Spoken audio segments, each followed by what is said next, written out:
যোগর পরে যোগ যার কিন্তু খোয়ালোর দুঃখ আর গান নজার।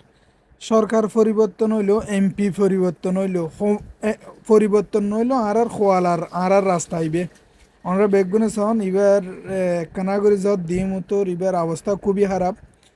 ইন্দি তিনজন প্রতিষ্ঠান আছে, তিনজন প্রতিষ্ঠান থাকানোর পরেও ইবের প্রতি হনিকে আর আগ্রহ এবং হাং গরিবর মতো হনিকে আর আগ্রহ ন দেখির এবং ইবের প্রতি হনিকে আর মাথা ব্যথাও ন দেখির। আর যাই হোক আর খোয়াল আর নসিব, আর নসিবত হয়তো বা এন্ডিল্লা লেহা আসিল লেতার। কিছুক্ষণ আগে একখান ভিডিও হয়তো বা অনরা দেখুন, উগ্র মেয়ে উগ্র ছাত্রী আর কি, ওই গিরিলিন দড়ি দড়ি লটকি লটকি যার স্কুলে যাইতে হস্টেল দে। আর এই গর্ত এগুন আর আজীবন দেখি সিধে জন্মর ফরতুন গর্তই আছে। উন হনুদিন বরাট ইয়ের এবং সুন্দর পিস ইয়ের হনুদিন নদী কিলা মেয়ের উঠটা শরলিয়া বাজার তুন ফেম বাজার পর্যন্ত হনুদিন গম। তো বগুন বালা থাকিবেন আর ভিডিও গান বগুনে বেশা বেশি শেয়ার করিবেন। আল্লাহ হাফেজ, আসসালামু আলাইকুম।